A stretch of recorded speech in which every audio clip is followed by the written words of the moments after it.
in 2000. We did a study through the university. It's called the Nebraska model that went analyzed our farming operation, not just mine, but my folks' as well.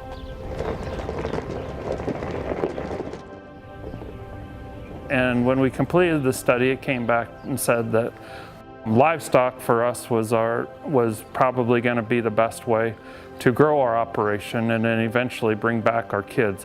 Jared is the oldest, he's 23. And then our middle son is David, he's 20, and Darren is 17, and he will be a senior in high school this year. Through that study, then in '06 is when we put up our first barn.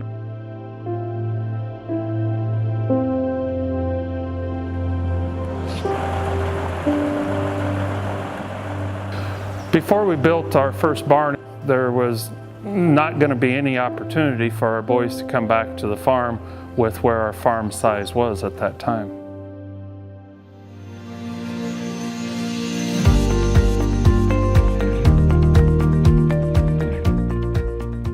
We rent out our sheds to the company. They pay us X amount of dollars to do all the labor that's involved with feeding pigs, and they provide pretty much everything else. We provide the building, and they provide the pigs and the feed and all the vaccination. Without the opportunity with livestock, there's no way that I could even begin to afford to come back to the farm and have that opportunity. So that's the only way I was able to. It is really nice to have both of the boys back, and you know, it makes us feel really well. I think it's been very fulfilling for him to have his boys decide to come back to the farm.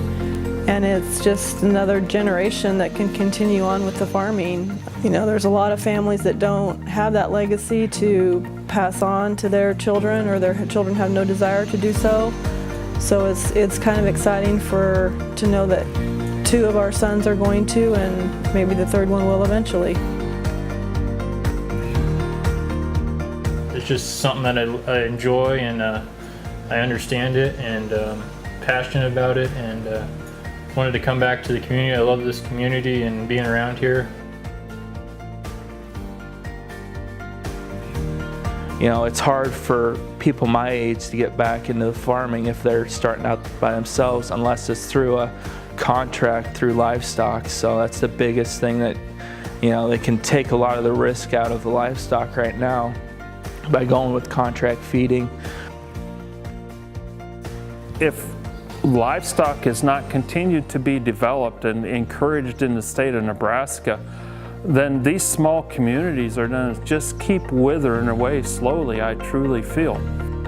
If you'd like to grow your farming operation through animal agriculture, contact the Alliance for the Future of Agriculture in Nebraska. Brought to you by the Nebraska soybean farmers and their checkoff in support of their #1 customer, animal agriculture.